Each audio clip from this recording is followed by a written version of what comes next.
Hi dears, ಇವತ್ತಿನ special recipe ಮುರುಕು. ಈ ಮುರುಕು ನೀವು 1 ತಿಂಗಳವರೆಗೂ ಇಟ್ಕೊಂಡು ತಿಂದರೂ ಯಾವುದೇ ಕಾರಣಕ್ಕೂ ಮೆತ್ತಗಾಗಲ್ಲ. ಅಷ್ಟೇ ಕ್ರಿಸ್ಪಿಯಾಗಿರುತ್ತೆ, ಅಷ್ಟೇ ಈಸಿಯಾಗಿ ನೀವು ಇದನ್ನು ಮಾಡ್ಕೋಬೋದು. ಸೊ ಮುರುಕು ಮಾಡೋದು ಹೇಗೆ ಅಂತ ನೋಡೋಣ ಬನ್ನಿ. ಮುರುಕು ಮಾಡೋದಕ್ಕೆ ಮೊದಲನೇದಾಗಿ 1 ಕಪ್ಪಷ್ಟು ಹುರಿಗಡಲೆನ ಮಿಕ್ಸಿನಲ್ಲಿ ಈ ರೀತಿ ನುಣ್ಣಗೆ ಮಾಡ್ಕೋಬೇಕು. ಹುರಿಗಡಲೆ ನುಣ್ಣಗೆ ಮಾಡ್ಕೊಂಡ್ಮೇಲೂ ಕೂಡ ಒಂದ್ಸತಿ ಇದನ್ನು ಜರಡಿ ಮಾಡ್ಕೊಳ್ಳೋಣ. ಚಕ್ಲಿ ಹೊರಳಲ್ಲಿ ಇದರಲ್ಲಿ ಏನಾದ್ರು ಸಣ್ಣ ಸಣ್ಣ ಕಡಲೆ ಏನಾದ್ರು ಉಳ್ಕೊಂಡಿದ್ರೆ ಸಿಕ್ಕಾಕೊಂಡ್ಬಿಡುತ್ತೆ. ಒಂದ್ಸತಿ ಜರಡಿ ಮಾಡ್ಕೊಂಡ ನಂತರ ಅದೇ ಜರಡಿನಲ್ಲೇ 2.5 ಕಪ್ಪಷ್ಟು ಅಕ್ಕಿ ಹಿಟ್ಟು ಹಾಕ್ಕೊಂಡಿದ್ದೀನಿ. ಅಕ್ಕಿನ ಮಿಲ್ ಮಾಡಿಸಿ ಇಟ್ಕೊಂಡಿರೋದಾದರೂ ಉಪಯೋಗಿಸ್ಕೋಬೋದು, ಅಥವಾ ರೆಡಿಮೇಡ್ ಪ್ಯಾಕೆಟ್ ನಿಮ್ಗೆ ಏನು ಸಿಗುತ್ತೆ ಅಕ್ಕಿ ಹಿಟ್ಟು ಅದನ್ನು ಕೂಡ ಉಪಯೋಗಿಸ್ಕೋಬೋದು. 1 ಕಪ್ಪಷ್ಟು ಹುರಿಗಡಲೆಗೆ 2.5 ಕಪ್ಪಷ್ಟು ಅಕ್ಕಿ ಹಿಟ್ಟು ಕರೆಕ್ಟಾಗಿರುತ್ತೆ.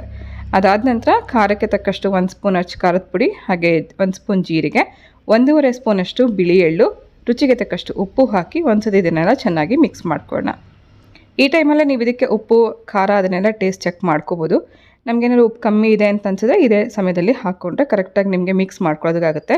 ನೀರು ಹಾಕಿದ್ಮೇಲೆ ಉಪ್ಪು ಹಾಕಿದ್ರೆ ಮತ್ತೆ ಅದು ಮಿಕ್ಸ್ ಮಾಡ್ಕೊಳ್ಳೋದು ಕಷ್ಟ ಆಗುತ್ತೆ. ಸೊ ಉಪ್ಪನ್ನು ಸ್ವಲ್ಪ ಕಮ್ಮಿ ಇದ್ದಿದ್ದನ್ನು ಮಿಕ್ಸ್ ಮಾಡ್ಕೊಂಡಿದ್ದೀನಿ. ಎಣ್ಣೆನ ಬಿಸಿಗೆ ಇಟ್ಕೊಂಡಿದ್ದೀನಿ. ಬಿಸಿಯಾಗಿರೋ ಎಣ್ಣೆಯಲ್ಲಿ 2 ಟೇಬಲ್ ಸ್ಪೂನ್ ಅಷ್ಟು ಎಣ್ಣೆ ನಾವು ಈ ಹಿಟ್ಟಿಗೆ ಸೇರಿಸ್ಕೊಳ್ಳೋಣ. ಹದವಾಗಿ ಎಣ್ಣೆ ಕಾಯಿಸ್ಕೋಬೇಕು. ಎಣ್ಣೆ ಬಿಸಿಯಾಗೋಷ್ಟರಲ್ಲಿ ನಾವು ಹಿಟ್ಟನ್ನು ಕಲಸಿ ರೆಡಿ ಮಾಡ್ಕೋಬೋದು. 2 ಟೇಬಲ್ ಸ್ಪೂನಷ್ಟು ಬಿಸಿ ಎಣ್ಣೆ ಹಾಕ್ಕೊಂಡು ಒಂದ್ಸತಿ ಸ್ಪೂನಲ್ಲಿ ಮಿಕ್ಸ್ ಮಾಡ್ಕೊಂಡ ನಂತರ ನಾವು ಇದಕ್ಕೆ ಸ್ವಲ್ಪ ಉಗುರು ಬೆಚ್ಚಗಿರೋಂಥ ನೀರು ಹಾಕಿ ಕಲಿಸ್ಕೊಳ್ಳೋಣ. ಒಂದು ಪಾತ್ರೆಯಲ್ಲಿ ಸ್ವಲ್ಪ ಉಗುರು ಬೆಚ್ಚಗಾಗುವಷ್ಟು ನೀರನ್ನು ಬಿಸಿ ಮಾಡಿ ಇಟ್ಕೊಂಡು ನಂತರ ಸ್ವಲ್ಪನೇ ಹಾಕ್ಕೊಂಡು ಈ ಹಿಟ್ಟನ್ನು ಕಲಸಿ ರೆಡಿ ಮಾಡ್ಕೋಬೇಕು. ಹಿಟ್ಟಿನ ಹದ ಹೇಗಿರಬೇಕು ಅಂದರೆ ತುಂಬ ಮೆತ್ತಗೂ ಇರಬಾರ್ದು, ತುಂಬ ಗಟ್ಟಿಯಾಗೂ ಇರಬಾರ್ದು. ಈ ರೀತಿ ಚಪಾತಿ ಹಿಟ್ಟಿಗಿಂತಲೂ ಒಂದು ಸ್ವಲ್ಪ ಸಾಫ್ಟಾಗಿರೋ ಹಾಗೆ ಈ ರೀತಿ ಕಲಸಿ ರೆಡಿ ಮಾಡ್ಕೋಬೇಕು. ಸ್ವಲ್ಪನೇ ಬೆಚ್ಚಗಿರೋ ನೀರನ್ನ ಹಾಕಿ ಕಲಸಿ ರೆಡಿ ಮಾಡ್ಕೊಂಡಾಗಿದೆ. ನೋಡಿ, ಹಿಟ್ಟು ಈ ಥರ ಇದೆ. ಸೊ ಹಿಟ್ಟು ಕಲಿಸ್ಕೊಂಡಿದ್ದಾಗಿದೆ. ಚಕ್ಲಿ ಹುರುಳಲ್ಲಿ ಸ್ವಲ್ಪ ಎಣ್ಣೆ ಹಚ್ಕೊಂಡು ಚಕ್ಲಿ ಲಟ್ಸೋದಕ್ಕೆ ಶುರು ಮಾಡ್ಕೊಳ್ಳೋಣ. ಮುರುಕು ನಾವು ಇದನ್ನು ಡೈರೆಕ್ಟಾಗಿ ಬಾಣಲಿನಲ್ಲಿ ಎಣ್ಣೆ ಒಳಗಡೆ ಹಾಕಿ ಕೂಡ ಕರಿಬೋದು, ಅಥವಾ ಒಂದು ನಿಮಗೇನಾದ್ರು ಬಿಗಿನರ್ಸ್ ಯಾರು ಇದ್ದರೆ ಎಣ್ಣೆ ಒಳಗಡೆ ಡೈರೆಕ್ಟಾಗಿ ನಮಗೆ ಮಾಡೋಕ್ಕೆ ಬರಲ್ಲ ಅಂದರೆ ಒಂದು ಪ್ಲೇಟ್ ಮೇಲೋ ಅಥವಾ ಒಂದು ಪೇಪರ್ ಮೇಲೋ ಹಾಕಿ ಅನಂತರ ನೀವು ಅದನ್ನು ಎಣ್ಣೆಯಲ್ಲಿ ಹಾಕ್ಕೋಬೋದು. ಒಂದು ಸತಿ ಎಣ್ಣೆ ಹದ ಚೆಕ್ ಮಾಡ್ಕೊಳ್ಳೋಣ. ಅದು ಎಣ್ಣೆ ಕಾಯ್ದಿದೆಯಾ ಅಂತ ನೋಡೋದಕ್ಕೋಸ್ಕರ ಒಂದು ಸಣ್ಣ ಪೀಸಷ್ಟು ಹಾಕಿ ನೋಡಬೇಕು. ಅದು ತಕ್ಷಣ ಮೇಲಕ್ಕೆ ಬಂದರೆ ಎಣ್ಣೆ ಹದವಾಗಿ ಕಾಯ್ದಿದೆ ಅಂತ ಅರ್ಥ.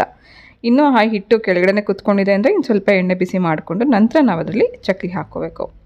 ಡೈರೆಕ್ಟಾಗಿ ನಾನು ಚಕ್ಲಿ ಒರಳಿಂದ ಎಣ್ಣೆನಲ್ಲೇ ಹಾಕ್ತಾಯಿದ್ದೀನಿ. ಹಾಗೆ ಇದು ಹೇಗೆ ಅಂದರೆ ಪೂರ್ತಿಯಾಗಿ ನೊರೆ ಹೋಗೋವರೆಗೂ ಯಾವುದೇ ಕಾರಣಕ್ಕೂ ಅದನ್ನು ಡಿಸ್ಟರ್ಬ್ ಮಾಡೋಕ್ಕೋಗ್ಬಾರ್ದು, ಅಂದರೆ ತಿರುಗಿಸ್ಬಾರ್ದು.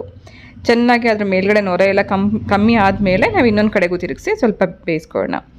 ಅದರಲ್ಲಿ ಏನು ನೊರೆ ಕಾಣಿಸ್ತಿರುತ್ತೆ ಆ ನೊರೆ ಪೂರ್ತಿಯಾಗಿ ಹೋಗೋವರೆಗೂ ಇದನ್ನು ಬೇಯಿಸ್ಕೋಬೇಕು. ಸ್ವಲ್ಪ ಇದು ಲೈಟ್ ಬಣ್ಣ ಇರುತ್ತೆ, ಯಾಕಂದರೆ ನಾವು ಇದಕ್ಕೆ ಏನು ಬಣ್ಣಕ್ಕೆ ಏನೂ ಹಾಕಿಲ್ಲ, ಅರಿಶಿನ ಆಗಲಿ ಜಾಸ್ತಿ ಚಿಲ್ಲಿ ಪೌಡರ್ ಆಗಲಿ ಹಾಕಿಲ್ಲ, ಸ್ವಲ್ಪ ಬೆಳ್ಳಗೇ ಇರುತ್ತೆ.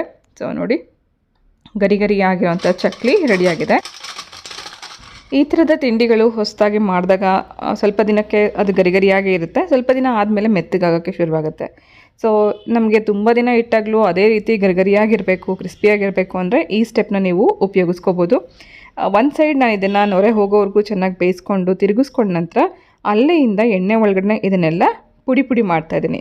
ಈ ರೀತಿ ಎಣ್ಣೆ ಒಳಗಡೆ ಪುಡಿ ಮಾಡಿ ಬೇಯಿಸ್ಕೊಂಡಾಗ ಒಳಗಡೆವರೆಗೂ ಅದೆಲ್ಲ ಚೆನ್ನಾಗಿ ಚಕ್ಲಿ ಬೇಯುತ್ತೆ. ನೀವು ಎಷ್ಟು ದಿನ ಇಟ್ಟರು ಕೂಡ ಬೇಗ ಮೆತ್ತಗಾಗಲ್ಲ, ತುಂಬ ದಿನದವರೆಗೂ ಹೀಗೇ ಕ್ರಿಸ್ಪಿಯಾಗಿರುತ್ತೆ. ಹದವಾಗಿ ಎಣ್ಣೆಯಲ್ಲಿ ಈ ರೀತಿ ಪುಡಿ ಮಾಡ್ಕೊಂಡು ಚೆನ್ನಾಗಿ ತಿರುಗಿಸ್ಕೊಂಡು ಬೇಯಿಸ್ಕೊಂಡಾಗ ತುಂಬ ಕ್ರಿಸ್ಪಿಯಾಗಿರುತ್ತೆ. ಸೊ ಚೆನ್ನಾಗಿ ಒಳಗಡೆವರೆಗೂ ಬೆಂದಿರುತ್ತೆ. ನೋಡಿ, ಈ ಥರ ಆಗುತ್ತೆ. ಇದನ್ನು ನೀವು ತೆಗೆದಿಟ್ಕೊಂಡು 1 ತಿಂಗಳವರೆಗೂ ಇಟ್ಕೊಂಡು ತಿನ್ಬೋದು. ಸೊ ಡಿಯರ್ಸ್, ಈ ಟಿಪ್ಸ್ನ ನೀವು ಫಾಲೋ ಮಾಡ್ತಾ ಈಸಿಯಾಗಿ ಮಾಡುವಂಥ ಈ ಚಕ್ಲಿ ರೆಸಿಪಿ ಒಂದ್ಸತಿ ಟ್ರೈ ಮಾಡಿ. ಮನೇಲಿರುವಂಥ ಕೆಲವೇ ವಸ್ತುಗಳನ್ನ ಉಪಯೋಗಿಸ್ಕೊಂಡು 10 ನಿಮಿಷದಲ್ಲಿ ಮಾಡ್ಕೊಳ್ಳೋವಂಥ ರೆಸಿಪಿ ಟ್ರೈ ಮಾಡಿದ್ಮೇಲೆ ಹೇಗಿತ್ತು ಅಂತ ಕಮೆಂಟ್ ಮಾಡಿ ತಿಳಿಸೋದನ್ನು ಮಾತ್ರ ಮರಿಬೇಡಿ.